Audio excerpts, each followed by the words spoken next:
The little girl's body lay crumpled on the asphalt like a broken doll, her pink dress soaked with blood.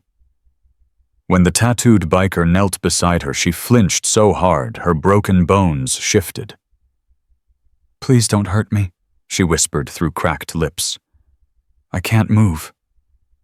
But instead of walking away like everyone expected, this man, this feared outlaw with a reputation that made grown men cross the street, lifted her into his arms with tears streaming down his weathered face.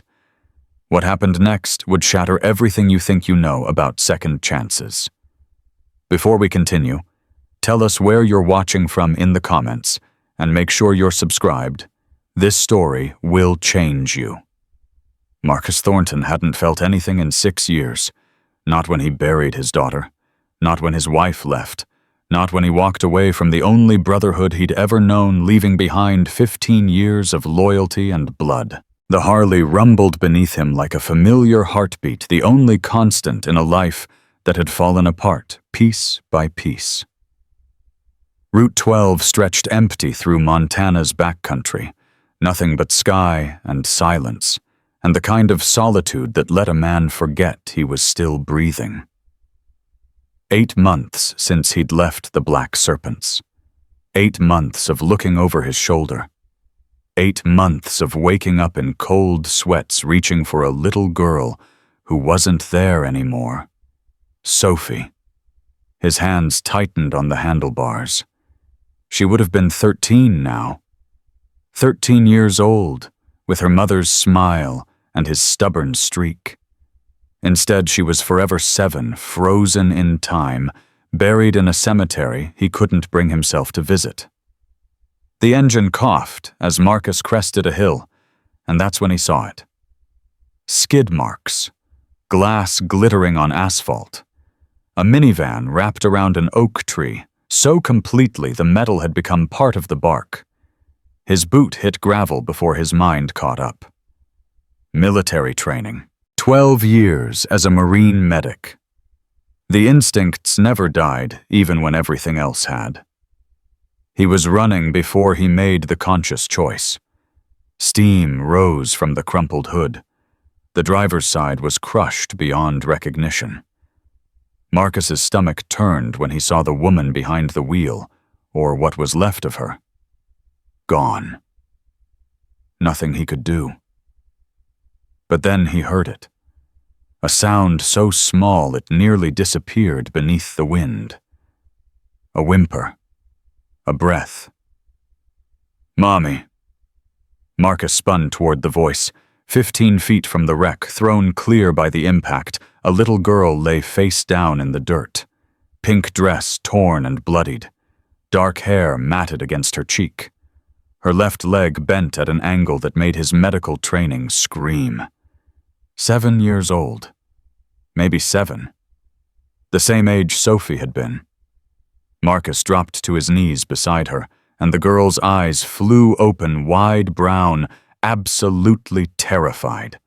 She tried to crawl away, but her body wouldn't obey. A cry of pure pain tore from her throat. "No, no, no!" Marcus held up both hands, staying absolutely still. "I'm not going to hurt you. I promise. I'm not going to hurt you." "Please," the word came out shattered. "Please don't hurt me. I can't move." Something cracked open in Marcus's chest. 6 years of numbness, 6 years of feeling nothing, and now this. "My name is Marcus," he said, forcing his voice softer than it had been in years. "I'm going to help you, okay? I used to be a medic. I know how to help people who are hurt." The girl's breathing was ragged, shallow. Shock setting in. He could see it in the grayish tint of her lips, the unfocused quality of her gaze. "What's your name, sweetheart?" Lily." "That's a beautiful name, Lily. Can you tell me where it hurts?" "Everywhere." Tears cut tracks through the dirt on her face. My leg hurts so bad." "I know it does. I'm going to be very careful. Okay, I need to check your injuries, but I'm going to tell you everything I do before I do it. Is that all right?" A tiny nod.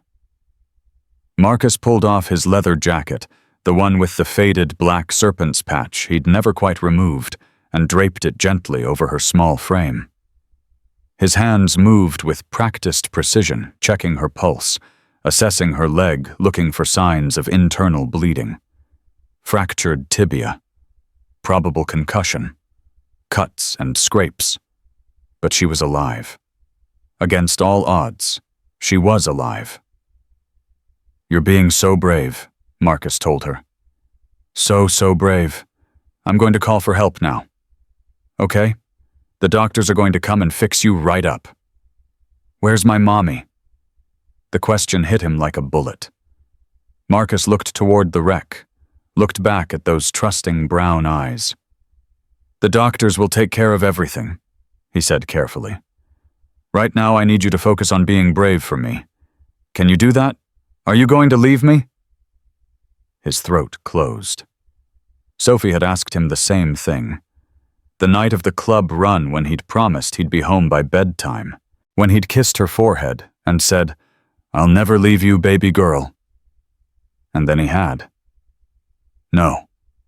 The word came out rough, scraped from somewhere deep. "I'm staying right here with you. I promise." He dialed 911 with one hand, the other resting gently on Lily's shoulder, an anchor of warmth in a world that had just been destroyed. 911, what's your emergency? Single vehicle accident on Route 12, mile marker 47. One adult female deceased, one child, approximately 7 years old, with multiple injuries. I'm a former combat medic. The child has a fractured left leg, possible concussion, early signs of shock. We need an ambulance immediately. Help is on the way, sir. Can you stay on the line? I'm not going anywhere. Lily's small hand found his jacket sleeve, gripping the leather like a lifeline. "The scary men," she whispered suddenly. "In the masks.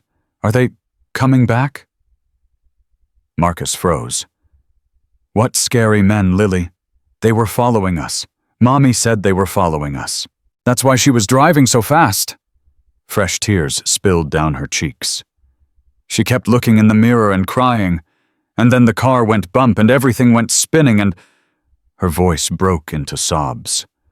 Marcus's blood ran cold. This wasn't an accident. "It's okay," he said, even as his mind raced. "You're safe now. No one's going to hurt you. I won't let them." The sirens started, as a distant wail growing closer with each passing second. Marcus stayed exactly where he was, his massive frame positioned between Lily and the road, his eyes scanning constantly for threats. Who was following them? Why? The ambulance screamed around the curve, followed closely by a sheriff's cruiser. Paramedics spilled out with practiced efficiency, and Marcus rattled off Lily's vitals like he was back in Afghanistan calling in a medevac. "Sir, we need you to step back. I'm riding with her." "That's not standard. I made her a promise." Marcus's voice left no room for argument. "I'm not breaking it." The lead paramedic, a weathered woman named Santos with kind eyes and no-nonsense hands, looked at the little girl clinging to this intimidating stranger's jacket. "She asking for you." "Don't leave me," Lily whimpered. "Please, Mr. Marcus, don't leave me." Santos nodded once. "Get in." The ride to St. Mary's Hospital passed in a blur of medical procedures and Lily's brave attempts not to cry. Marcus held her hand the entire way, his calloused fingers wrapped around her tiny ones, and every time she looked at him with those scared brown eyes, he saw Sophie. He saw the daughter he'd failed, the daughter who'd died asking for her daddy while he was 3 states away playing outlaw. "Mr. Marcus?" Lily's voice pulled him back. "Yeah, sweetheart. Are you an angel?" He almost laughed. Almost. "No, honey. I'm about as far from an angel as a man can get." "Then why did you stop? Mommy always said strangers don't stop for people like us." "People like us. Because—" Marcus swallowed hard. "Because sometimes the right thing to do is the only thing to do. And you needed help. My mommy's not coming, is she? The question hung in the air between them. Marcus had lied to protect people before, had lied to save his own skin more times than he could count. But looking into this little girl's eyes, he found he couldn't do it. I don't know, Lily. The doctors are going to take very good care of you, and they'll tell us everything when we get to the hospital. Okay. She nodded slowly, processing something no 7-year-old should have to process. I'm scared. That's okay. Being scared is normal. You know what my daughter used to tell me. You have a daughter. I did. The words cost him everything. Her name was Sophie. And she used to say that being brave doesn't mean you're not scared. It means you're scared, but you do the hard thing anyway. What happened to her? She went to heaven a long time ago. Lily was quiet for a moment. Then, maybe she sent me to you. Marcus's vision blurred. Maybe she did. The hospital's emergency bay swallowed them in a chaos of shouted orders and rolling gurneys. Lily disappeared behind swinging doors marked "Authorized Personnel Only," and Marcus stood in the sterile hallway feeling more alone than he had since Sophie's funeral. Sir? A nurse approached with a clipboard. I need to get some information. Are you family? No, I found her. On the road. You're the one who called it in? Yes. We'll need a statement. Can you wait here? Marcus nodded. What choice did he have? He slumped into a plastic chair that was too small for his frame, his head falling into his hands. The leather jacket was gone. Lily had refused to let go of it in the ambulance, and without it, his tattoos were fully visible. Serpents coiled around his forearms, military insignia mixed with club marks, a map of bad decisions inked permanently into his skin. He didn't know how long he sat there. Long enough for the adrenaline to fade, long enough for the reality to settle in. That little girl's mother was dead, as someone had been following them, and now Lily was alone in a world that had just proven how cruel it could be. Excuse me.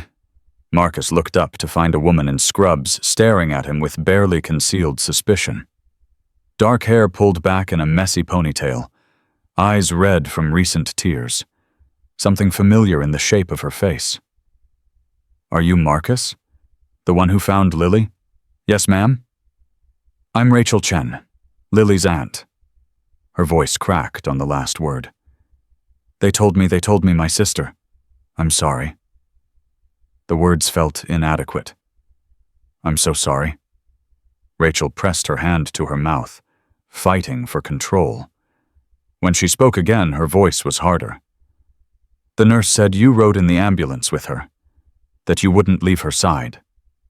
She asked me to stay. Why? Marcus didn't have a good answer. Because she needed someone. And I was there.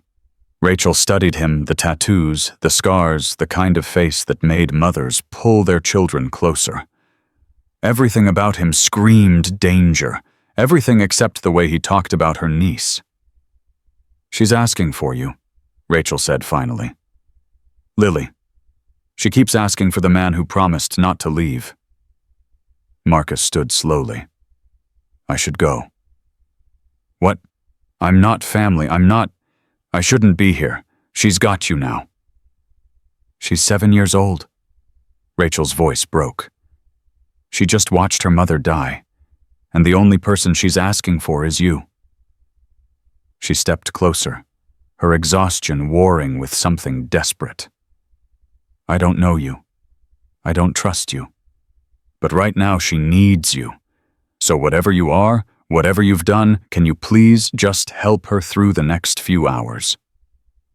Marcus thought of Sophie, thought of the promise he'd made and broken, thought of the second chance he didn't deserve.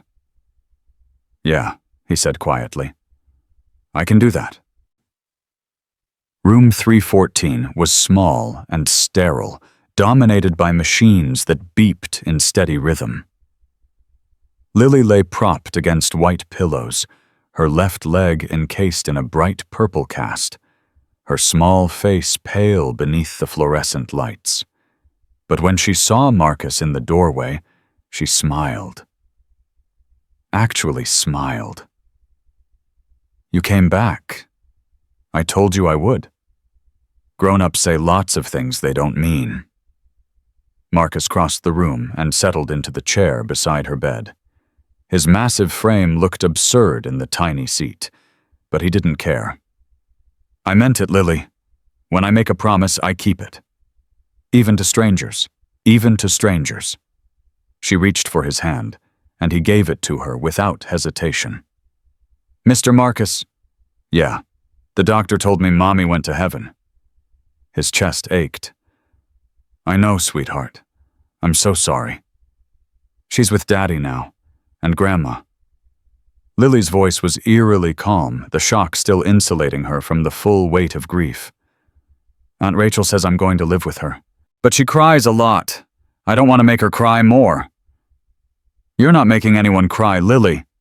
Sometimes grown-ups cry because they're sad, and that's okay. It doesn't mean you did anything wrong."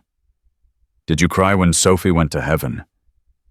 The question pierced straight through him. "Yeah," Marcus admitted.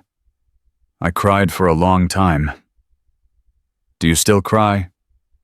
"Sometimes, when I miss her." Lily nodded solemnly, as if this made perfect sense. "Mr. Marcus." "Yeah. Will you come visit me while I'm in the hospital? Aunt Rachel has to work, and I don't like being alone." Marcus looked at this little girl, this stranger who had somehow reached through 6 years of numbness and found the part of him he thought had died with Sophie. "I'll come every day," he said. "I promise." And he meant it. What Marcus didn't know, couldn't know, was that 3 floors down, a man in a leather jacket was making a phone call. "Found him. Ghost is at St. Mary's Hospital playing hero with some kid." The voice on the other end was cold. "Keep eyes on him. Venom's been looking for that traitor for 8 months. What do you want me to do?" "Nothing yet. Just watch. Ghost thinks he's found something worth protecting." A low chuckle. "That makes it so much more satisfying when we take it away." The line went dead. And in room 314, Marcus Thornton held a little girl's hand, completely unaware that the past he'd tried to escape was already closing in. Marcus kept his promise. Every single day for 2 weeks he walked through those hospital doors at exactly 3 o'clock. He brought small gifts, coloring books, crayons, a stuffed bunny Lily named Mr. Whiskers, because his nose twitches when I squeeze him. The nurses started recognizing him. The doctors nodded when he passed. And Lily would light up the moment she heard his boots in the hallway. "Mr. Marcus." Her voice carried through the pediatric ward, and he couldn't help but smile. Couldn't remember the last time he'd smiled this easily. "Hey there, tough girl. How's the leg today?" "The doctor says I'm healing super fast because I'm brave." She held up Mr. Whiskers proudly. "And because Mr. Whiskers is helping me." "Well, Mr. Whiskers is doing a great job." Rachel stood by the window, arms crossed, watching this exchange with an expression Marcus couldn't quite read. 2 weeks, and she still looked at him like she was waiting for him to reveal some hidden agenda. He didn't blame her.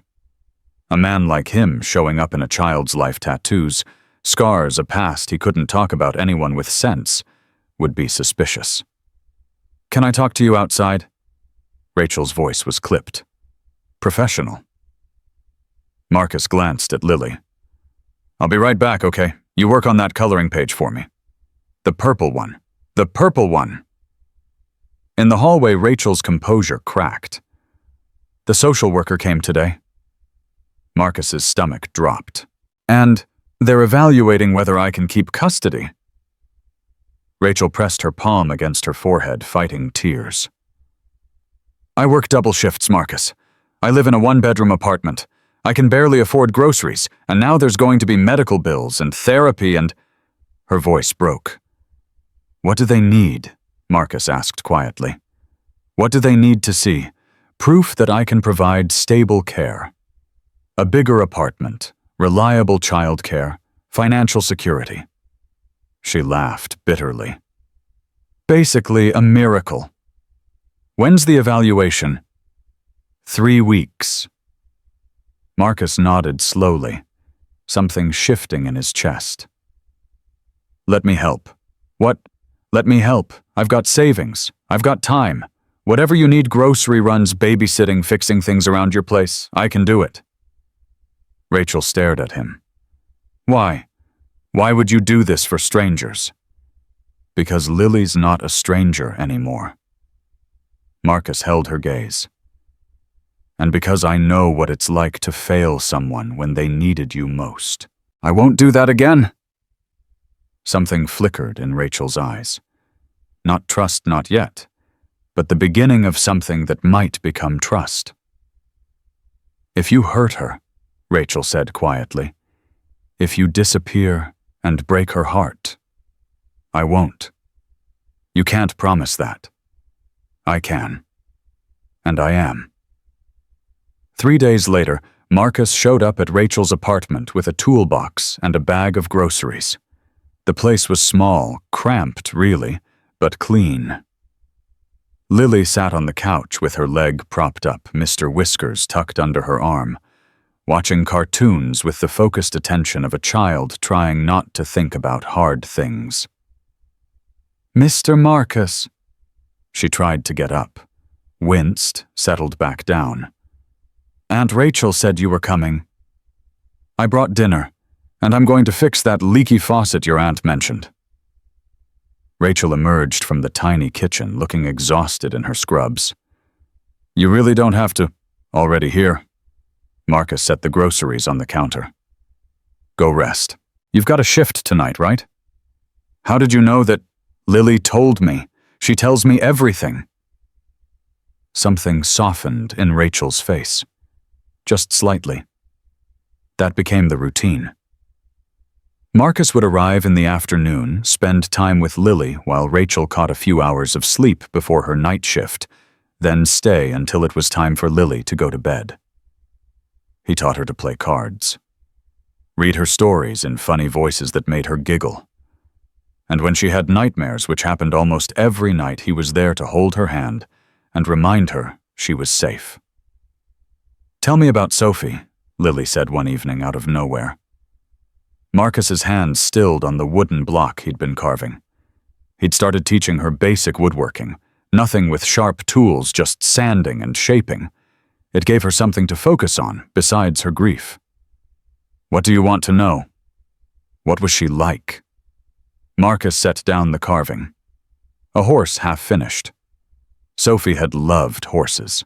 She was brave, he said slowly. Like you. She had this laugh that could fill up a whole room. And she was stubborn, God, she was stubborn. Once she decided something, there was no changing her mind.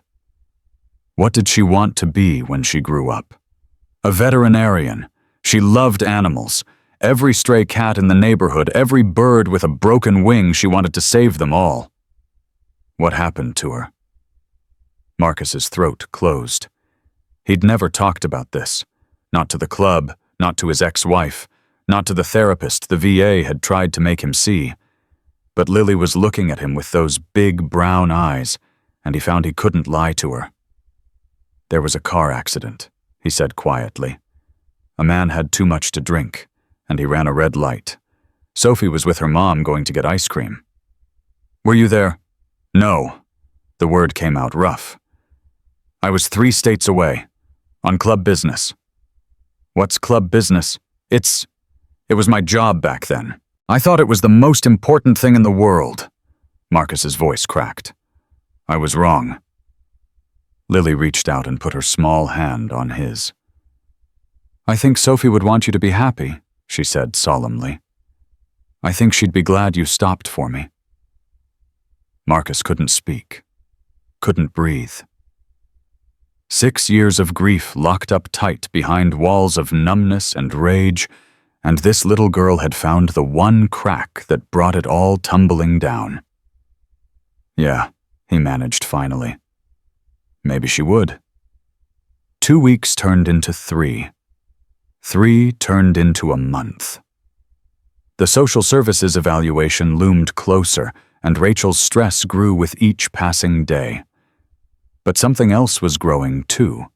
Something unexpected. Trust. Rachel started leaving notes for Marcus on the kitchen counter.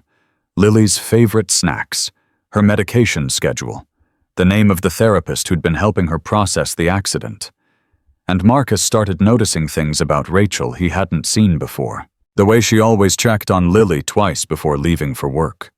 The way she hummed old songs while cooking dinner. The way she fought exhaustion every single day, refusing to give up on the niece she'd never expected to raise alone.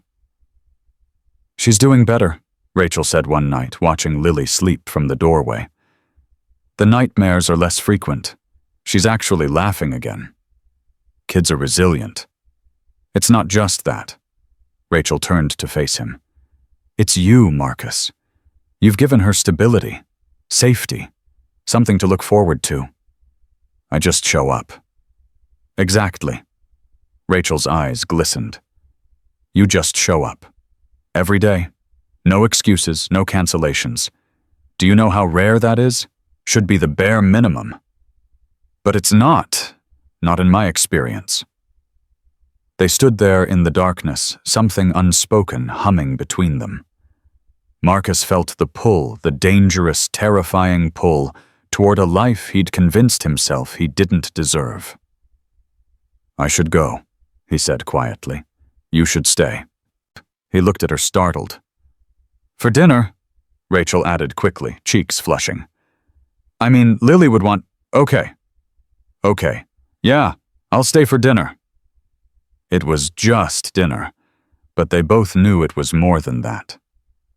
The next morning, Marcus found a note tucked under his motorcycle's windshield wiper. His blood went cold before he even unfolded it. The handwriting was familiar. Block letters. Precise. Ghost. "We need to talk. Midnight, the old mill. Come alone, or the girls pay the price." No signature. None was needed. Victor Venom Blackwood had found him. Marcus's hands shook as he crumpled the paper. 8 months of looking over his shoulder. 8 months of wondering when the past would catch up. And now it had. Not when he was alone. Not when he had nothing to lose. Now, when he'd finally found something worth protecting. He couldn't tell Rachel. Couldn't involve her in this. The Black Serpents didn't make empty threats he'd seen firsthand what they did to people who crossed them. But he couldn't just disappear either. Not after everything he'd promised Lily. Marcus sat on his motorcycle for a long time, staring at the crumpled note in his hand. He had until midnight to figure out how to save everyone he cared about. And 12 hours wasn't nearly enough. The afternoon visit felt different. Marcus couldn't focus, couldn't fully engage, and Lily noticed immediately. "You're sad today," she said, looking up from her coloring book. "I'm fine, sweetheart." "No, you're not. Your eyes are different. They're the way Mommy's eyes looked when she was worried about something." Marcus forced a smile. "Just tired. Didn't sleep well." Lily studied him with that unnerving perception children sometimes have. "Is someone being mean to you?" His heart clenched. "Why would you ask that?" "Because sometimes bad people are mean to good people. Mommy said that's why we had to move so much. Because someone was being mean." Marcus went very still. "Lily, who was being mean to your mommy?" "I don't know, she never told me. But I heard her on the phone sometimes crying, and she'd say, 'Please leave us alone,' over and over." The crash. The men Lily said were following them. It wasn't random. None of it was random. "Lily, I need you to think very carefully. The night of the accident, did you see anything about the people who were following you? Anything at all?" Lily's face scrunched up. "They had motorcycles. Big, loud ones. And one of them had a snake on his jacket. I remember because I thought it was going to bite him. A snake. Black serpents. Marcus's blood turned to ice. Mr. Marcus, you look scared. Why do you look scared? It's okay, honey. His voice didn't sound like his own. Everything's going to be okay. But even as he said it, he knew it was a lie. The black serpents hadn't just found him. They'd been hunting Lily's mother, and now they had both of them. Marcus waited until Lily fell asleep, then found Rachel in the kitchen nursing a cup of cold coffee. I need to tell you something, he said, and you're not going to like it. Rachel set down her cup. That's not a great way to start a conversation. Your sister. What was her name? Michelle. Why? How did she die, Rachel, really? Rachel's face hardened. You were there. You saw the crash. I saw a minivan wrapped around a tree. I saw skid marks and broken glass, but Lily said something today that doesn't add up. She's 7. She's traumatized. She says a lot of things. She said there were men following them, men on motorcycles, men with snake patches on their jackets. Rachel's coffee cup slipped from her fingers. It shattered against the floor, but neither of them moved to clean it up. How do you know about the snakes? Rachel's voice was barely a whisper. Because I used to wear one. The silence stretched between them like a chasm. You need to leave. Rachel's voice shook. Right now. Rachel. You're one of them. You're one of the people who... She couldn't finish the sentence. I was. I left 8 months ago. I had no idea they were connected to your sister until 5 minutes ago. How am I supposed to believe that? How am I supposed to believe any of this? Because I'm still here. Marcus stepped toward her, desperate. If I wanted to hurt you or Lily, I've had 1,000 chances. I've been in your home. I've been alone with her. I've had every opportunity to... Stop. Rachel held up her hand. Just stop.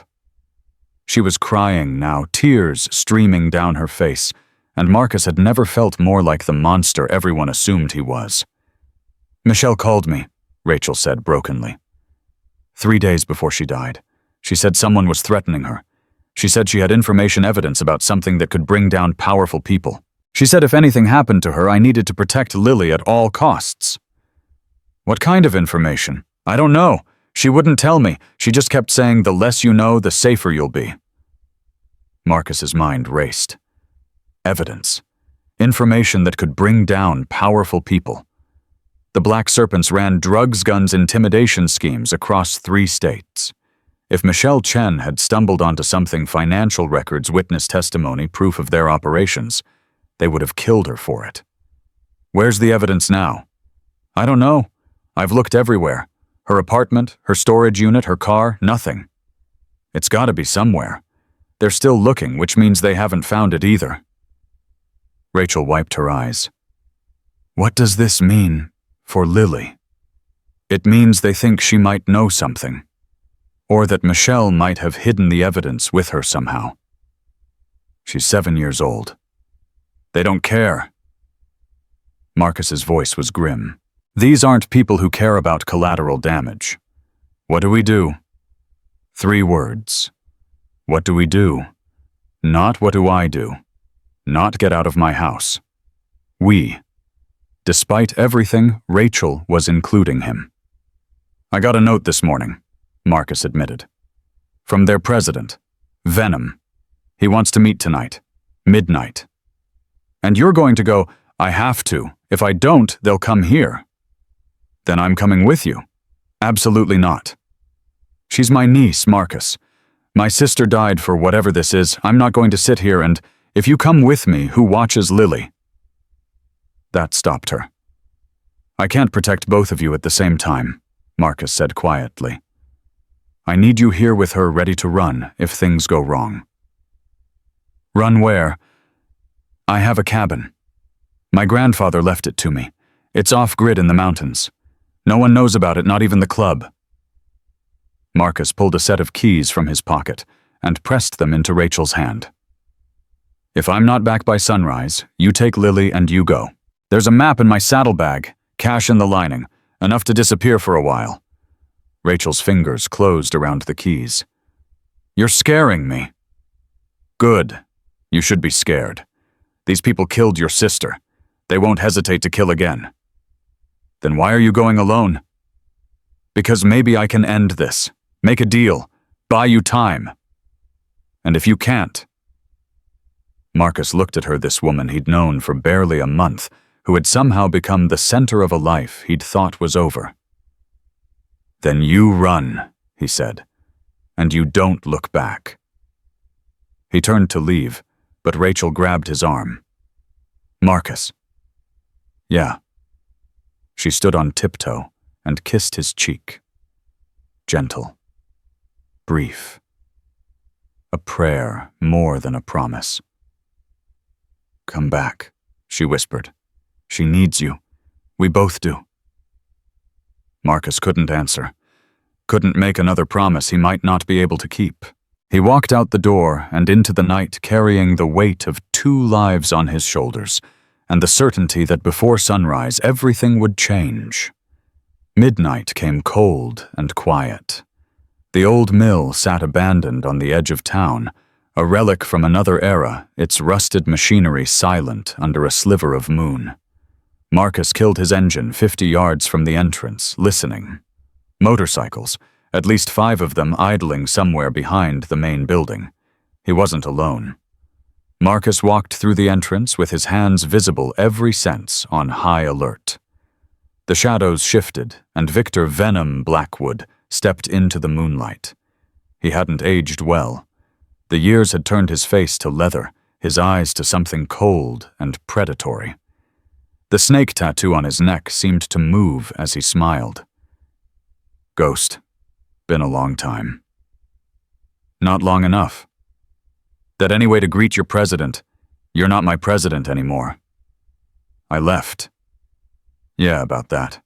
Venom circled him slowly like a shark testing prey. Here's the thing about leaving Ghost. You don't get to just walk away, not from family. The club isn't my family. No. Venom's smile widened. What about the new family, the nurse and the kid? They're sweet, real sweet. Be a shame if something happened to them. Marcus's hands clenched into fists. They have nothing to do with this. See, that's where you're wrong. Venom stopped directly in front of him. The little girl's mother had something that belongs to us. Something valuable. We need it back. I don't know anything about that. Maybe. Maybe not. But here's what I do know. Venom leaned close, his breath hot against Marcus's face. You're going to help us find it, or I'm going to visit that apartment on Cedar Street and have a very different kind of conversation with your pretty nurse. Marcus moved before he could think. His fist connected with Venom's jaw, and then everything erupted into chaos.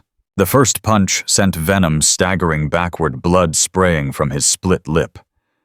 Marcus didn't wait for a reaction. 12 years of Marine combat training took over muscle memory that didn't care about odds or consequences. He drove his elbow into the nearest serpent's throat, heard the man crumple, spun to face the next threat. Get him! Venom roared, wiping blood from his chin. Take him down! 4 men rushed Marcus at once. He took 2 of them out before the third one caught him from behind, arms locking around his chest. The fourth drove a fist into his stomach once, twice, 3 times. Marcus's vision blurred with pain, but he refused to go down. Not tonight. Not when Rachel and Lily were counting on him. He threw his head back, felt the satisfying crunch of cartilage as his skull connected with a nose. The grip loosened, and Marcus broke free, grabbing the man in front of him and using his momentum to throw him into the others. Enough! The gunshot echoed through the mill, freezing everyone in place. Venom stood with a pistol raised, smoke curling from the barrel. I said enough. His voice was deadly calm. Next one goes in Ghost's knee, then his other knee. Then we start on his hands. He approached slowly, gun never wavering. You always were a fighter, Ghost. It's why I wanted you back. I'm not coming back. No, I can see that now. Venom tilted his head, studying Marcus like a specimen. You found something worth dying for. That's dangerous. Men with nothing to lose are predictable. Men with something to protect. He smiled coldly. They're unpredictable. Marcus said nothing, blood dripping from a cut above his eye.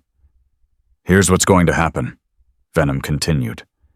You're going to find whatever Michelle Chen hid before she died. You've got 72 hours. And if I can't find it, then I visit that sweet little girl in her hospital bed. Maybe ask her some questions myself. Venom's smile turned cruel. Kids talk when they're scared enough, and I can be very persuasive. Marcus lunged, but two serpents grabbed him before he could reach Venom. 72 hours, Ghost. Clock starts now. They threw him to the ground, and by the time Marcus got to his feet, the motorcycles were already roaring away into the darkness. He stood alone in the mill, broken and bleeding, with 3 days to save everyone he loved. Rachel was waiting when he got back. She took one look at his face and pulled him inside without a word. Her nurse's hands were gentle but efficient as she cleaned his wounds, applied butterfly bandages, checked his ribs for fractures. How bad? She asked quietly. I've had worse. That's not an answer. It's the only answer I've got. Lily was asleep in the bedroom door, cracked open so Rachel could hear if she had nightmares. The stuffed bunny Marcus had given her was visible on the pillow, tucked under her arm, like a guardian. What happened? Rachel asked. Marcus told her everything. The confrontation, Venom's demands, the 72-hour deadline. Rachel's face went pale. Michelle hid something that important and never told me where. She was trying to protect you. The less you knew, the safer you'd be. But she's dead now, and we're not safe at all. No, Marcus admitted. We're not. Rachel stood abruptly, pacing the small living room. There has to be something, some clue she left behind. Michelle was always careful she wouldn't have just hidden evidence somewhere random. Think. Where did she go that was special to her? Somewhere meaningful. I don't... Rachel stopped mid-pace. Wait. Lily's birthday. What about it? Last year. Michelle couldn't afford a party, but she took Lily to this cabin in the mountains. Said it belonged to an old friend who owed her a favor. Lily talked about it for weeks, the fireflies, the lake, the feeling of being away from everything scary. Do you know where it is? No, but Lily might. They both looked toward the bedroom door. We can't ask her tonight, Rachel said. She's exhausted, and I don't want to scare her. We don't have time to wait. We don't have a choice. Rachel's voice was firm. She's 7 years old, Marcus. She's already lost her mother. I won't traumatize her more just to... A small voice interrupted them. Aunt Rachel. Lily stood in the doorway, Mr. Whiskers clutched against her chest. Her eyes went wide when she saw Marcus's battered face. Mr. Marcus, what happened to you? I'm okay, sweetheart. Just had a little accident. You're lying. Lily's voice trembled. Your face is all hurt. Did the bad men find you? Marcus and Rachel exchanged a look. Lily. Rachel knelt down to her level. Do you remember the cabin Mommy took you to for your birthday? Lily nodded slowly. The one with the fireflies. Yes, baby. Do you remember how to get there? Mommy said it was our secret place. She said if anything bad ever happened, I should go there and wait for her. Lily's eyes filled with tears. But she can't come now, can she? Because she's in heaven. Rachel pulled her into a hug, fighting her own tears. That's right, sweetheart. But we need to find that place. Can you help us? Why? Marcus crouched beside them, ignoring the pain in his ribs. Because your mommy was very brave, Lily. She was trying to stop some bad people. and we think she might have left something at that cabin, something that can help us stop them too." Lily pulled back from Rachel's embrace, her small face serious. "Like a superhero. Exactly like a superhero. Mommy always said I was her little superhero." Lily wiped her eyes. "She had a map in her special box, the one she told me never to open." Rachel's breath caught. "What special box, Lily?" "The one she gave me before the accident. She said it was my treasure chest and I should keep it safe forever." "Where is it?" "In my backpack, at the hospital. I forgot it there." Marcus was already reaching for his keys. They drove to St. Mary's in tense silence, Rachel in the passenger seat, and Lily buckled safely in the back, still clutching Mr. Whiskers. The hospital was quiet at this hour, visiting hours long over, but Marcus had befriended enough staff during his daily visits that getting inside wasn't a problem. Helen, the night nurse, buzzed them through with a concerned look at Marcus's bruised face, but no questions asked. Lily's backpack sat in the corner of room 314, exactly where she'd left it. "It's in the front pocket," Lily said, "the zipper with the flower on it." Rachel's hands shook as she opened the pocket and pulled out a small wooden box barely bigger than her palm. It was hand-carved, intricate patterns of flowers and butterflies decorating its surface. "Mommy made it," Lily said quietly. "She was good at making things." Rachel opened the box. Inside was a folded piece of paper, a USB drive, and a small brass key. "Oh my God," Rachel breathed. The paper was a map hand-drawn with detailed directions to a location in the mountains, written at the bottom in Michelle's handwriting. "For Lily when she's old enough. Everything you need to know is here. I'm sorry I couldn't tell you myself. I love you, baby girl, forever and always." Marcus took the USB drive, turning it over in his hands. "This is it. This is what they're looking for. What do we do with it? We get out of here. Tonight. Right now. And go where? Your sister's cabin." Marcus pocketed the drive. "If Michelle trusted that place enough to hide this, it might be safe enough to hide us while we figure out our next move." "What about the serpents? They gave me 72 hours. They'll be watching, but they won't expect us to run, not yet." Rachel looked at Lily, then back at Marcus. "You really think we can do this?" "I think we don't have a choice." 20 minutes later, they were on the road. Rachel's sedan wasn't built for mountain driving, but it was anonymous, no connection to Marcus, no way for the serpents to track it. Marcus followed on his motorcycle, staying close enough to intervene if anything went wrong. The map led them deeper into the wilderness, past small towns and forgotten roads, until civilization disappeared entirely. When they finally reached the cabin, a small structure nestled among towering pines, the sun was just beginning to rise. "It's exactly how I remember," Lily said softly, pressing her face against the car window. "Mommy said this is where the stars come to sleep during the day." Marcus checked the perimeter while Rachel got Lily settled inside. The cabin was basic, but well-maintained. Someone had been here recently, probably Michelle preparing the place before everything went wrong. "Clear," Marcus announced, joining them inside. "No signs of surveillance. No tracks, except ours." Rachel was standing at the small kitchen table, the USB drive plugged into an ancient laptop she'd found in a cabinet. "Marcus, you need to see this."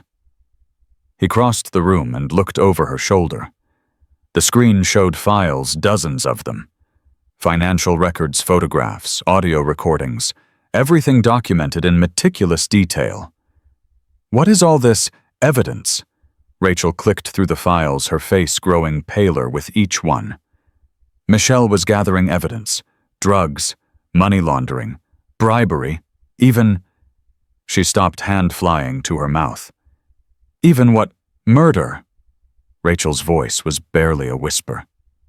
"There's proof here of at least 3 murders, with names, dates, Everything. Marcus leaned closer, scanning the documents. His blood ran cold when he recognized some of the names. "This goes way beyond the serpents," he said slowly. "These are judges, politicians, police officers." Michelle was going to expose all of them. Looks like it. She must have been building a case, maybe working with the FBI, maybe planning to go public. Marcus straightened. No wonder they killed her. This would bring down half the power structure in 3 states. What do we do with it? We find someone we can trust, someone who can actually use this without getting killed themselves. And in the meantime, we stay here, we stay hidden, and we pray they don't find us before we find an answer. Lily appeared in the doorway holding Mr. Whiskers. "I like it here," she said. "It feels safe, like Mommy is still here watching over us." Rachel pulled her into a hug. "It does, baby. It really does." For the first 3 days, the cabin felt like a sanctuary. Marcus taught Lily how to fish in the small lake behind the property. Rachel found an old guitar in the closet and played songs her sister used to love. They ate simple meals, played card games by candlelight, and for brief moments almost forgot they were running for their lives. But Marcus never stopped watching. Every morning he checked the perimeter. Every night he slept with one eye open, ears straining for the sound of motorcycles in the distance.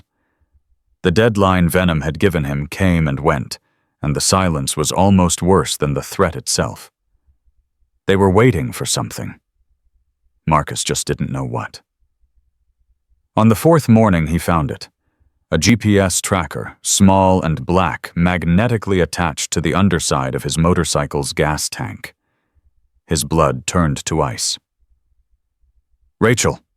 She looked up from where she was braiding Lily's hair, immediately reading the alarm on his face. "Lily, sweetheart, can you go play in your room for a minute? But Aunt Rachel, please, baby, just for a few minutes." Once Lily was gone, Marcus showed Rachel the tracker. "How long has that been there?" she demanded. "I don't know. Could have been since the hospital. Could have been since before." "So they've known where we are this whole time." "Maybe. Or maybe they're just tracking my movements, waiting for us to lead them to the evidence. We have to go. Right now. And go where they found us here, they'll find us anywhere." "Then what do we do?" Marcus looked at the tracker in his hand. Then at the laptop still sitting on the kitchen table, Michelle's evidence glowing on the screen. "We stop running," he said slowly. "And we start fighting back." "How?" "We make copies of everything. Send them to every news outlet, every FBI field office, every journalist we can find. Make the evidence so public that killing us won't matter anymore." "That's crazy." "It's the only way. As long as we're the only ones who have this information, we're targets. But if 100 people have it, 1,000, there's no point in silencing us." Rachel stared at him. "And if they get to us before we can send it, then at least we tried." The next few hours were a blur of activity. Marcus disabled the Jeep's tracker and attached it to a wild deer he spotted near the cabin. Let the serpents chase shadows for a while. Rachel made copies of every file, loading them onto multiple USB drives and cloud storage accounts. Lily helped without understanding exactly what she was helping with her small hands, carefully labeling drives with hearts and flowers. "This one is for the good guys," she announced, holding up a drive. "And this one is for more good guys. And this one is for even more good guys." Marcus finished, managing a smile despite everything. "You're doing great, sweetheart." By evening, they had everything ready. 16 copies of the evidence addressed to different recipients. Emails queued up and ready to send the moment they could reach a secure internet connection. "There's a town about 30 miles from here," Rachel said, studying the map. "Small, but they might have a library or a coffee shop with Wi-Fi." "First thing tomorrow morning," Marcus agreed. "We go, we send everything, and then we disappear. Disappear where? I'm still working on that part. That night, Marcus sat on the cabin porch watching the stars and thinking about everything he'd lost, everything he'd found, everything that still might slip through his fingers. The door creaked open behind him. "Can't sleep?" Rachel asked, settling beside him. "Too much to think about." "I know the feeling." They sat in silence for a moment, the mountain air cool and clean around them. "I never thanked you properly," Rachel said quietly. "For stopping that day. For saving Lily." "You don't have to thank me for that?" "Yes, I do. Because you could have kept driving. Most people would have. But you didn't." She turned to look at him. "Why?" Marcus was quiet for a long time. "Because I heard her voice," he said finally, "saying, 'Please don't hurt me.' And all I could think about was Sophie, my daughter. She died alone, Marcus. Scared and alone, calling for her daddy who wasn't there." His voice cracked. "I couldn't let that happen to another little girl. I couldn't walk away and let someone else die waiting for help that never came." Rachel reached over and took his hand. "She didn't die alone," she said softly. "Lily, I mean. Because of you, she wasn't alone. Neither was I." They looked at each other in the darkness, and something shifted between them.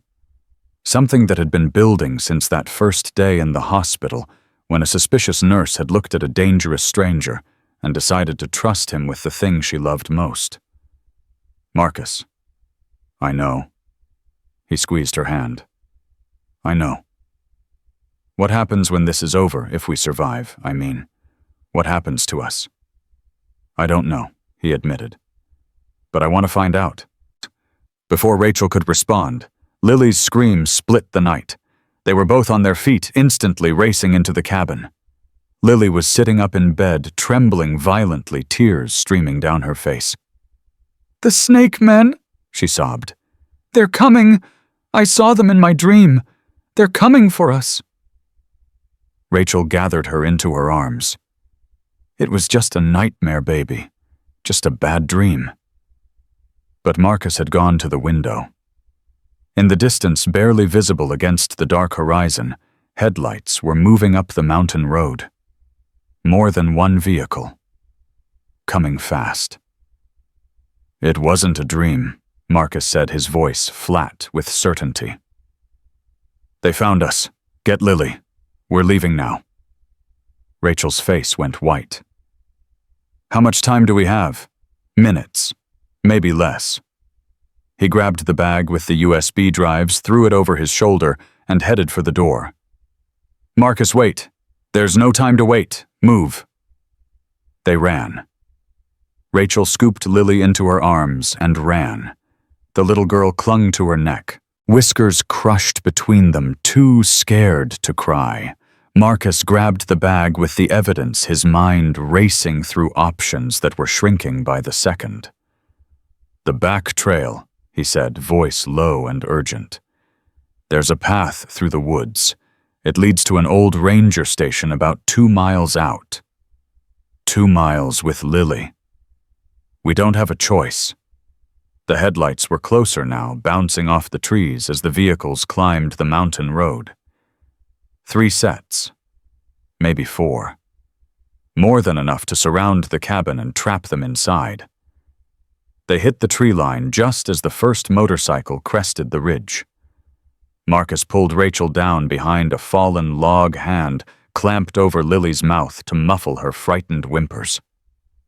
Through the branches, he watched the serpents pour into the clearing, 6 bikes, 2 trucks, at least a dozen armed men. Venom stepped off his motorcycle and walked to the cabin door. He kicked it in without hesitation. "Ghost," his voice echoed through the night. "I know you're here. I can smell your fear." Silence. Venom emerged a moment later, rage twisting his features. "Find them." They couldn't have gotten far. Flashlights scattered through the darkness like angry fireflies. "We need to move," Marcus whispered. "Now. Stay low. Stay quiet." They crept through the forest, Rachel carrying Lily, while Marcus led the way. Every snapped twig, every rustling leaf sounded like a gunshot in the stillness. Behind them, the serpents' voices grew distant, then closer, then distant again, as the search party spread out. Lily pressed her face against Rachel's shoulder, trembling violently. "I'm scared, Aunt Rachel." "I know, baby, I know, but Mr. Marcus is going to keep us safe." "Promise?" Rachel looked at Marcus, a question in her eyes. "I promise," he said, the words carrying the weight of everything he'd failed to protect before. "I'm not going to let anything happen to you." They walked for what felt like hours. Marcus's ribs screamed, with every step the beating from the mill making itself known in waves of nauseating pain. But he kept moving, kept watching, kept listening for any sign that the serpents had found their trail. When the ranger station finally appeared through the trees, he almost collapsed with relief. "Inside!" he gasped. "Quickly!" The station was abandoned, clearly hadn't been used in years. Dust covered every surface, and the windows were grimy with neglect. But it had walls. It had a door. And right now, that was enough. Rachel set Lily down on an old cot, wrapping her in a musty blanket. "Try to sleep, sweetheart. We're safe here." "Will the bad men find us?" "No, baby. Mr. Marcus won't let them." Lily's eyes found Marcus in the darkness. "You promise?"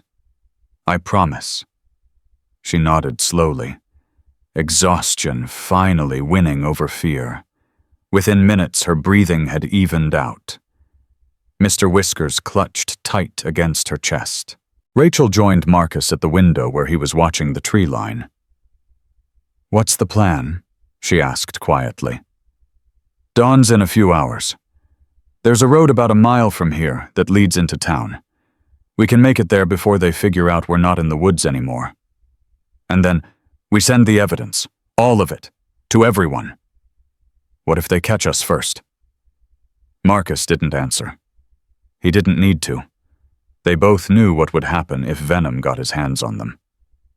"There's something I need to tell you," Marcus said after a long silence.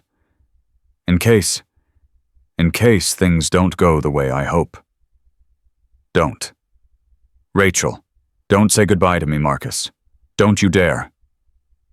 He turned to face her, and in the dim light filtering through the dirty window, she could see the emotion he usually kept so carefully hidden. "It's not goodbye," he said. It's the truth. Something I should have said before now." Rachel's breath caught. "What truth?" "I love you." The words came out rough, scraped from somewhere deep. "I didn't expect to. Didn't think I could after Sophie. But you and Lily, you gave me something I thought I'd lost forever. A reason to keep going. A reason to be better." Rachel's eyes filled with tears. "You're an idiot," she whispered. "I know. A complete, total idiot. I know. I love you too." She kissed him, then desperate and fierce, pouring everything she couldn't say into that single moment of connection. When they finally broke apart, both of them were breathing hard. "Don't die," Rachel said. "That's an order." "Yes, ma'am." A sound outside snapped them both to attention. Footsteps. Quiet, but unmistakable. Coming closer. Marcus pressed his finger to his lips, drawing Rachel behind him. He grabbed the only weapon available, a rusted fire poker leaning against the fireplace, and positioned himself by the door. The footsteps stopped just outside. A knock. 3 sharp raps. "Ghost, I know you're in there." Not Venom's voice. Someone else. Someone familiar. "It's Razor," the voice continued. "From the club. I'm alone, and I'm not here to fight." Marcus hesitated. Razor had been his closest friend in the Serpents, the one who'd warned him when things started going bad, who'd looked the other way when Marcus decided to leave. But that was 8 months ago. A lot could change in 8 months. How do I know this isn't a trap? Because if Venom knew where you were, you'd already be dead. A pause. I'm putting my gun on the ground, opening the door slowly. Don't hit me with whatever you're holding. The door creaked open, and Razor stepped inside with his hands raised. He looked older than Marcus remembered. Thinner. Dark circles under his eyes spoke of sleepless nights and difficult choices. "What are you doing here?" Marcus demanded. "Saving your life." "Maybe." Razor's eyes swept the room, landing briefly on Rachel, and then on Lily's sleeping form. The kid. "Is that the Chen girl?" "Why do you care?" "Because Venom's lost his mind." Razor's voice dropped. "He's not just looking for the evidence anymore, Ghost. He's looking for blood. He's convinced the only way to fix this is to eliminate everyone who knows anything you, the nurse, the kid. Everyone." Rachel's hand flew to her mouth. "He wouldn't," she breathed. "She's 7 years old." "He would, and he will unless someone stops him." Marcus studied his old friend's face. "Why are you telling me this?" "Why turn on your own club?" "Because it's not my club anymore." Razor's jaw tightened. "It stopped being my club the night Venom ordered me to torch that warehouse with people still inside. I did what I was told we all did, but I've been looking for a way out ever since. And this is it. This is my chance to do something right. For once in my miserable life." Razor met Marcus's eyes. "The evidence you have, it's enough to bring down Venom, and everyone who works with him, but only if you can get it to the right people. We were going to send it tomorrow, from town. Town's blocked. Serpents have checkpoints on every road. You'll never make it through." Rachel made a sound of despair. "There's another way," Razor continued. "A federal agent FBI she's been building a case against Venom for years. Name's Agent Martinez. She's the real deal, not like those crooked cops on Venom's payroll." "Where do we find her?" "I can take you. There's a safe house about 50 miles from here. She's waiting for a break in the case, something solid enough to move on." Razor pulled a phone from his pocket. "I already called her. Told her what you have. She's ready to meet." Marcus's mind raced. 50 miles through Serpent territory, with a 7-year-old and a woman who'd never held a gun in her life. The odds were terrible. But staying here was worse. "How do I know I can trust you?" "You don't," Razor admitted. "But what choice do you have?" Marcus looked at Rachel. She was pale, scared, but there was steel in her eyes. "What do you think?" "I think we've been running out of choices since this started." She glanced at Lily, still sleeping peacefully. "If there's a chance to end this, really end it, we have to take it." Marcus nodded slowly. "Okay, we go." Razor's truck was hidden a 1/4 mile from the ranger station, camouflaged beneath cut branches and covered with a tarp. It wasn't much an old Ford with rust eating through the panels, but it ran, and that was what mattered. They loaded in quickly Rachel in the back with Lily, while Marcus rode shotgun. Razor drove with the headlights off, navigating by moonlight and memory. "The checkpoints are mainly on the main roads," Razor explained, keeping his voice low. "We stick to the back routes, we should be able to avoid most of them. And if we can't, then we improvise." Lily stirred against Rachel's shoulder. "Are we going home?" she mumbled sleepily. Rachel stroked her hair. "Soon, baby. Soon." "Is Mr. Marcus still with us?" "I'm right here, sweetheart," Marcus said, turning to look at her. "I'm not going anywhere." Lily smiled drowsily and closed her eyes again. They drove for nearly an hour, without incident. The back roads were rough, barely more than dirt tracks in places, but Razor navigated them with the confidence of someone who'd made this journey before. Marcus watched the shadows, his body tense, waiting for the ambush he was sure was coming. It came at the worst possible moment. They were crossing a narrow bridge when headlights blazed to life on both sides, trucks blocking the road ahead and behind. "Trap!" Marcus shouted. Razor slammed the brakes, but it was too late. Serpents poured from the trucks, weapons drawn, surrounding the vehicle in seconds.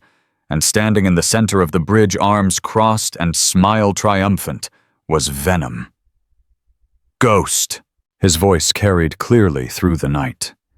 "Did you really think I wouldn't have eyes on my own men?" Marcus's heart sank as he looked at Razor. "I'm sorry," Razor whispered. "I'm so sorry. They had my daughter. They threatened to—" "Shut up!" Venom's voice cut through the apology. "Bring them out. All of them." The doors were wrenched open.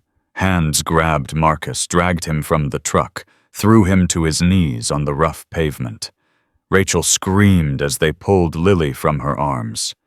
"Don't touch her." Rachel fought like a wildcat, but two serpents pinned her down. "She's just a child.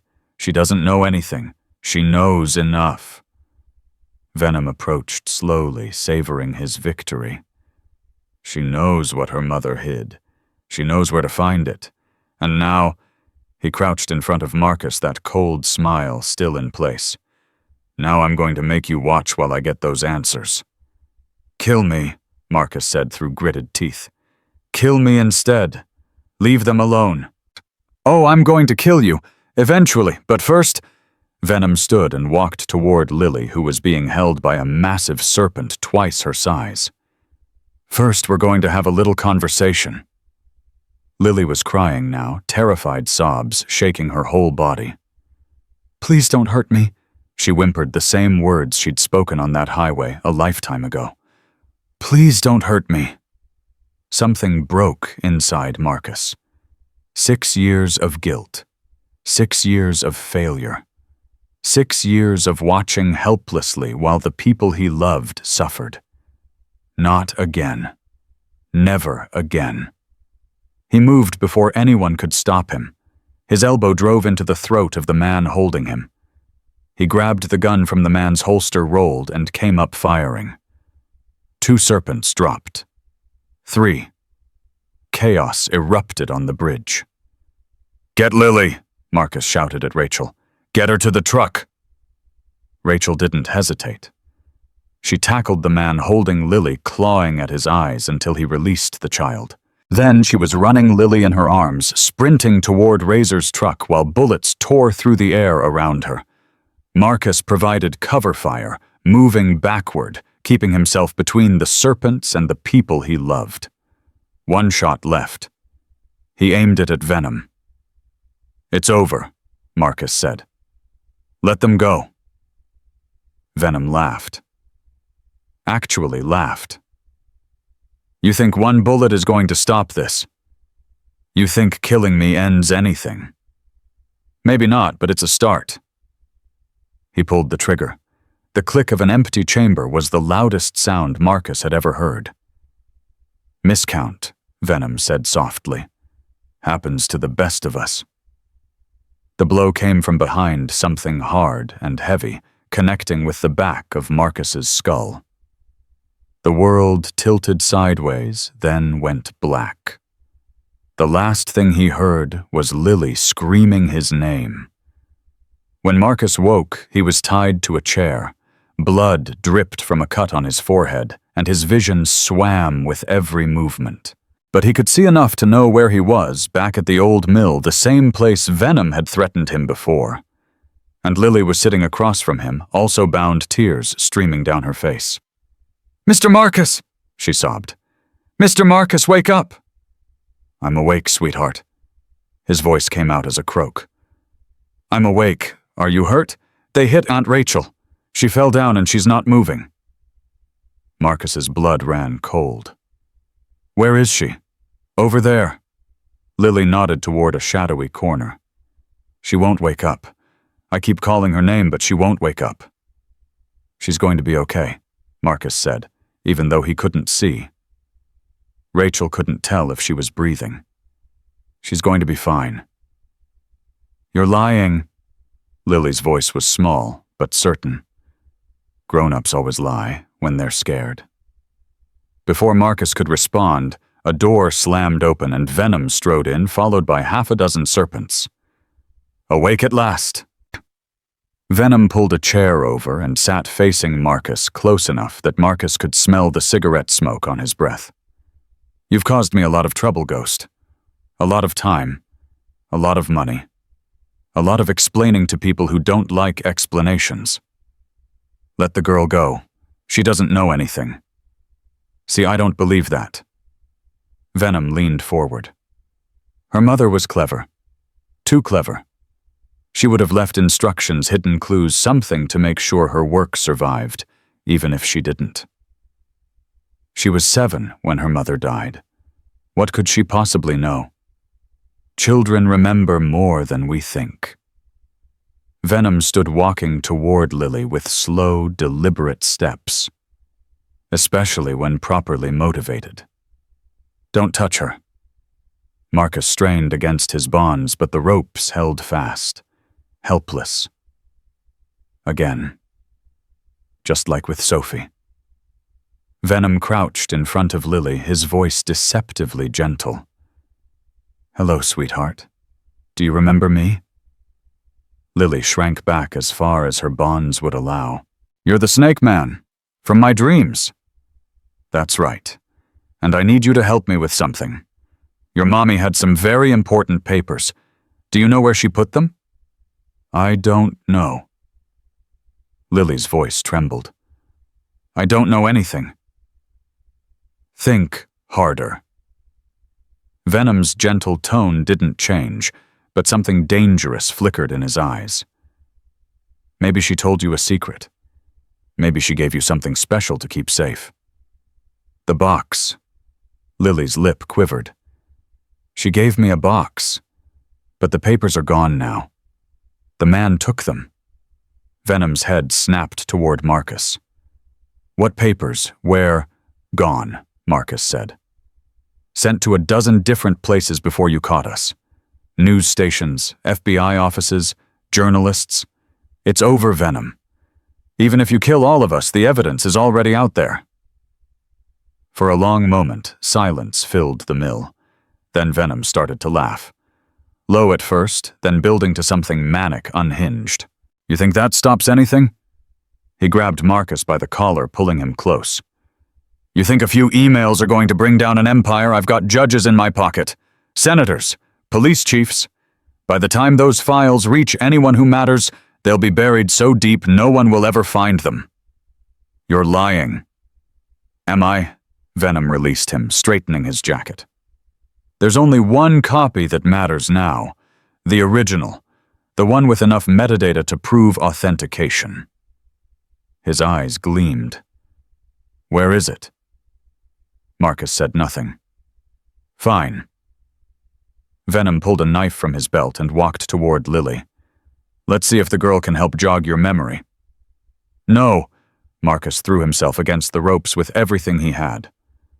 Don't touch her. I'll tell you everything.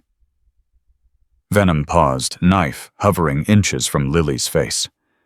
I'm listening. It's in the truck. Razor's truck, hidden in the lining of the driver's seat. Venom studied him for a long moment, then nodded to one of his men. Check it. The weight was agonizing. Marcus had lied. The original drive was actually in his boot, pressed against his ankle, where no one had thought to search. But he needed time. Needed Venom distracted. Needed one chance, just one, to turn this around. The serpent returned a few minutes later, shaking his head. Nothing there. Venom's expression darkened. You lied to me. No, You lied. The knife pressed against Lily's cheek, drawing a thin line of blood. She screamed, the sound cutting through Marcus like a physical blow. Stop! It's in my boot! My left boot! Please, just stop!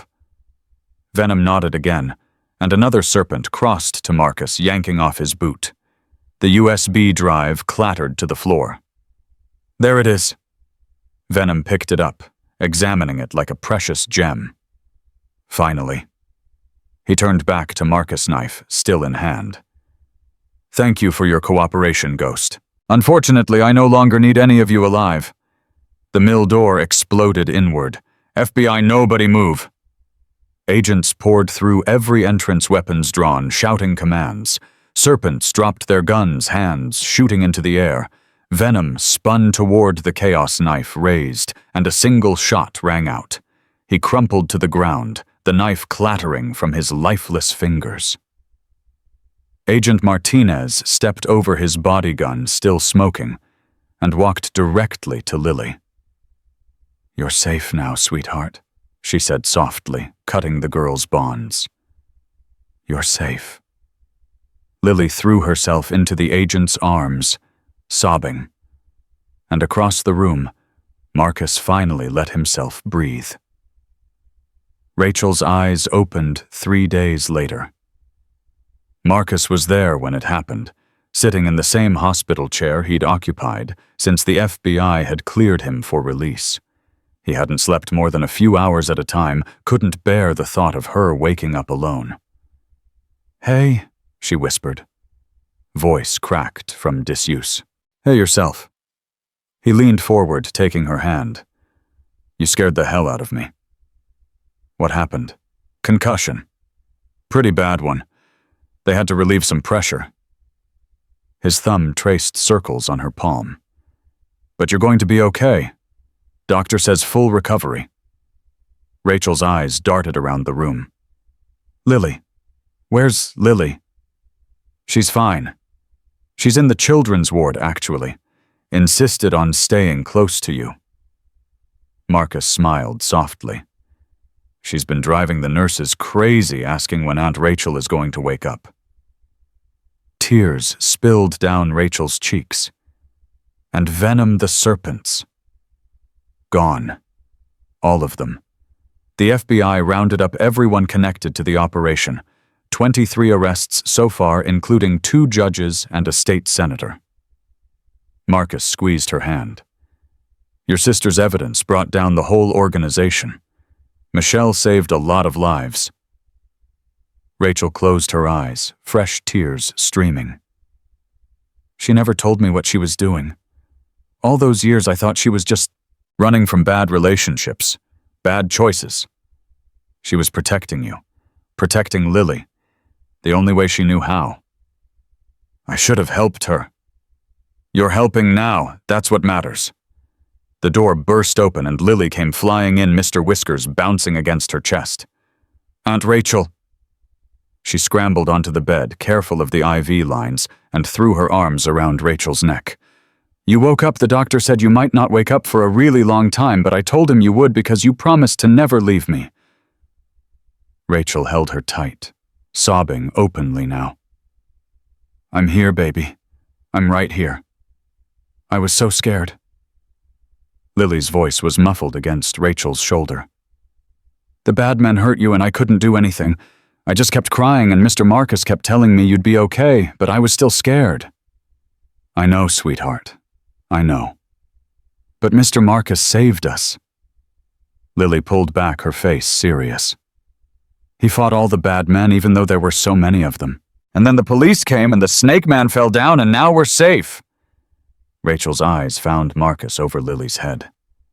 He did save us, she said softly. He saved all of us. 2 weeks later, they released Rachel from the hospital. Marcus drove them home not to Rachel's cramped apartment, but to a small house on the outskirts of town that Agent Martinez had helped them secure through witness protection. It wasn't much, but it had 3 bedrooms, a backyard, and no connection to anything that had happened before. A fresh start. It's perfect, Rachel said, standing in the empty living room. It's absolutely perfect. Lily was already exploring, racing from room to room, with the boundless energy of a child who had finally stopped being afraid. This one has a window seat, she shouted from somewhere upstairs. Can this be my room, please? Whichever one you want, baby. Marcus stood by the door, suddenly uncertain. He'd been so focused on keeping them safe, that he hadn't thought about what came after, where he fit in this new life they were building. Rachel seemed to read his mind. "You're staying," she said. It wasn't a question. "I don't want to assume, Marcus." She crossed to him, taking both his hands. "You saved our lives. You stayed when you could have walked away. You fought for us when no one else would." Her eyes were bright with emotion. "If you think I'm letting you go now, you're out of your mind. I have a past, Rachel. A bad one. That's not going to disappear just because Venom is gone." "I know. There might be others who come looking. Old enemies, old debts. I know. I'm not an easy man to love." "I know that too." Rachel smiled, squeezing his hands. "But here's what else I know. My niece adores you. I'm falling in love with you. And for the first time in years, I feel like I might actually have a future worth looking forward to." She stepped closer, her voice dropping. "So unless you tell me you don't want this, don't want us, I'm asking you to stay." Marcus looked at her, this incredible woman who had seen the worst of him and chosen to trust him anyway. "I want this," he said roughly. "More than I've wanted anything in a long time." "Then stay." "Okay. Okay. Yeah." A smile broke across his face, unfamiliar but real. "I'll stay." "Mr. Marcus," Lily's voice echoed down the stairs. "Mr. Marcus, come see my room. It has a window seat, and I can see the whole backyard, and there's a tree that would be perfect for a treehouse." Marcus and Rachel exchanged a look. "Duty calls," Rachel said, grinning. "Apparently so." He climbed the stairs to find Lily perched on her window seat, face pressed against the glass. "See?" She pointed excitedly. "Right there, that big tree. Daddy used to say he'd build me a treehouse someday, but then he went to heaven, and I thought I'd never have one." Marcus crouched beside her, looking at the sturdy oak in the backyard. "You know," he said slowly, "I'm pretty good at building things." Lily's eyes went wide. "Really? Really? My dad taught me. We built all kinds of stuff together when I was a kid." "Could you build me a treehouse? A real one?" "I think I could manage that." Lily threw her arms around his neck with such force she nearly knocked him over. "You're the best, Mr. Marcus, the absolute best." He held her tight, this little girl, who had somehow found the cracks in his armor and filled them with light. "Can I ask you something?" Lily pulled back, her expression suddenly serious. "Anything." "Are you going to be my new daddy?" Marcus's heart stopped. He looked toward the door where Rachel now stood watching them with tears in her eyes. "That's a big question, sweetheart." "I know, but I've been thinking about it a lot, and I think Sophie would be okay with it." "You do?" "Yeah, because she's in heaven with my mommy and daddy now, and I bet they're all friends. And I bet they want us to be a family so nobody has to be alone anymore." The logic was so pure, so perfectly childlike, that Marcus couldn't find the words to respond. Rachel crossed the room and knelt beside them. "Lily, honey, these things take time. Marcus and I are still figuring out—" "But you love him, right?" Rachel blushed. "Yes, and he loves you. He told me so at the cabin when you were asleep." Marcus felt his face heat. "You were supposed to be asleep too." "I was pretending." Lily shrugged, utterly unrepentant. "So if you love each other and you both love me, why can't we just be a family now?" The silence stretched. Then Rachel started laughing. Soft at first, then harder, until she was wiping tears from her eyes. "She's got us there," she managed. "She's absolutely got us there." When Marcus looked at Lily's hopeful face, at Rachel's joyful tears, and felt something shift inside him. Something that had been broken for 6 years, finally clicking back into place. "Okay," he said. Both of them stared at him. "Okay, Rachel repeated. Okay, let's be a family. Lily screamed with delight, throwing herself at both of them and somehow pulling them into a group hug that left everyone laughing and crying at the same time. And in that moment, Marcus Thornton finally understood what redemption felt like. The wedding was small, intimate. They held it in the backyard 6 months after moving into the house with Agent Martinez and a few trusted friends as witnesses. Lily insisted on being the flower girl, the ring bearer, and the maid of honor all at once. I have to do all the important jobs, she explained with 7-year-old logic. Because this is the most important day ever. Marcus wore a simple suit. No leather, no patches, nothing from his old life. Rachel wore a white sundress that made her look like summer itself. And when they exchanged vows, both of them were crying too hard to speak. I promise to love you. Marcus finally managed for the rest of my life. I promise to protect you, to support you, to be there for you every single day. I promise to be the man you deserve even when I don't feel like I am. Rachel took his hands, her voice steady despite her tears. I promise to love you through the hard days and the easy ones. I promise to see the man you are not the man you used to be. I promise to build a future with you one day at a time, for as long as we both shall live. The judge smiled. I now pronounce you, wait. Lily's voice cut through the ceremony. I have something to say. Everyone turned to look at her. I just wanted to say, she announced, clutching Mr. Whiskers against her chest, that I'm really glad Mr. Marcus stopped on the road that day, because if he didn't, I would still be alone, and Aunt Rachel would still be sad, and Mr. Marcus would still be running from the bad men. She paused, gathering her thoughts with the gravity only a child can muster. My mommy used to say that angels don't always have wings. Sometimes they have tattoos and motorcycles and sad eyes. And I think she was right, because Mr. Marcus is my angel. And now he's going to be my daddy, and that makes me the luckiest girl in the whole world. Marcus dropped to his knees and pulled her into his arms. I love you, he whispered against her hair. So much. I love you too, Daddy. The word hit him like a physical force. Daddy. She'd called him Daddy. Rachel wrapped her arms around both of them, and for a long moment the three of them just held each other, while the small gathering wiped their eyes and pretended not to notice. The judge is waiting, Rachel finally said, laughing through her tears. Right, sorry. Marcus stood straightening his jacket. Please continue. The judge cleared his throat. As I was saying, I now pronounce you husband and wife. You may kiss the bride. Marcus kissed Rachel with everything he had, and Lily cheered loud enough for the whole neighborhood to hear.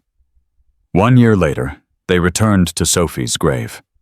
Marcus had been avoiding it for 7 years. Couldn't bear to face the daughter he'd failed, the life he'd destroyed through his own selfishness. But Rachel had convinced him it was time.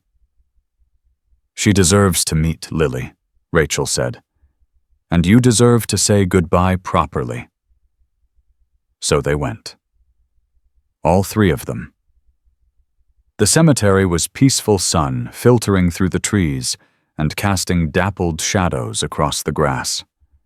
Sophie's headstone was simple but well-maintained. Marcus had been paying for upkeep, even when he couldn't bring himself to visit. Sophie. Marie. Thornton, beloved daughter forever.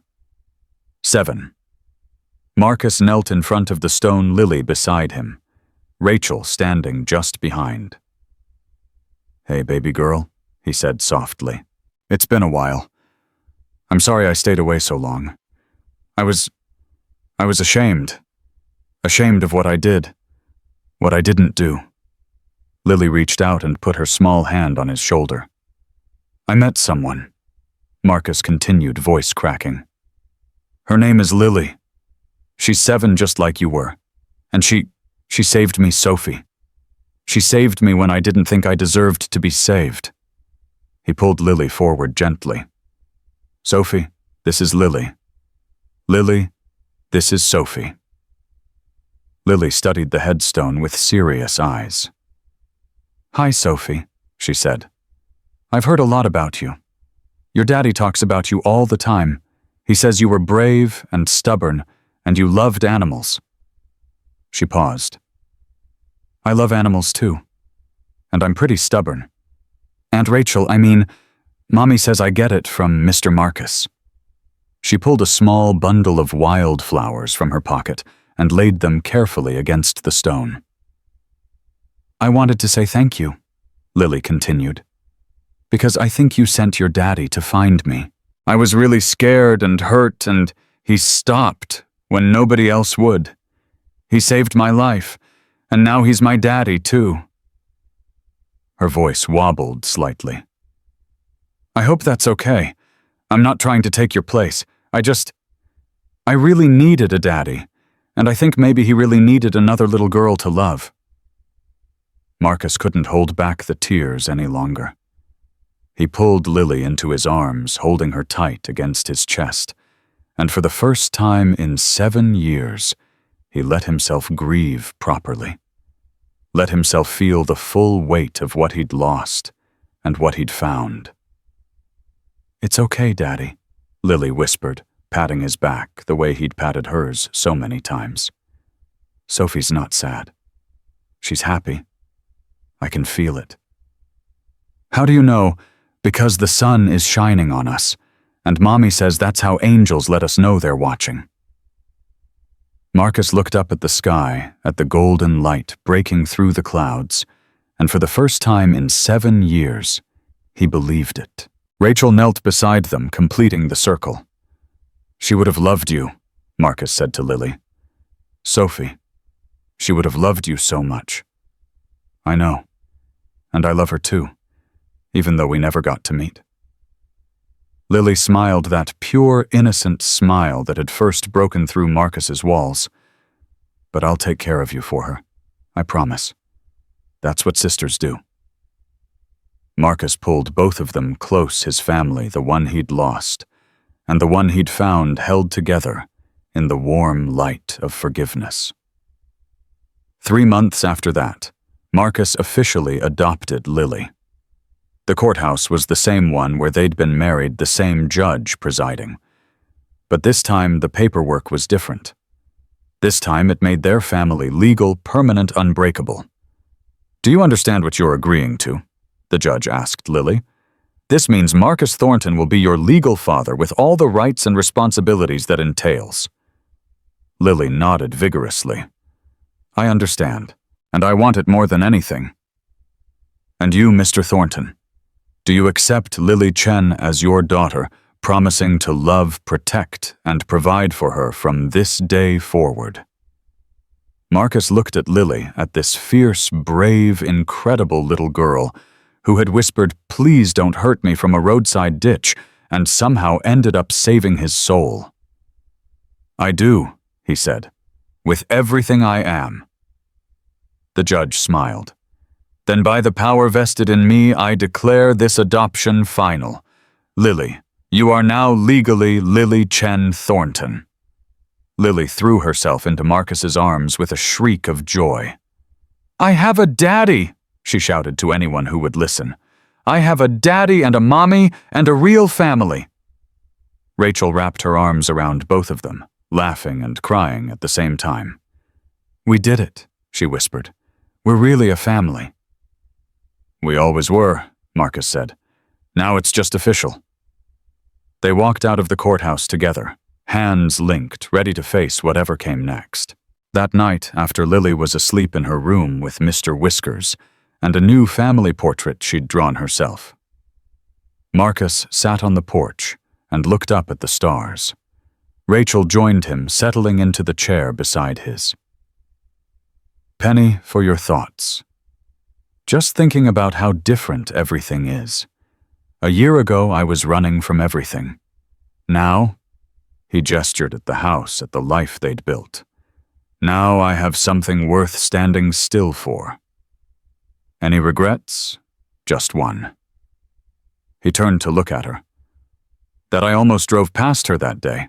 Almost kept going. If I had, but you didn't. But I almost did. Rachel took his hand. You know what I think? I think that little girl was always meant to find you.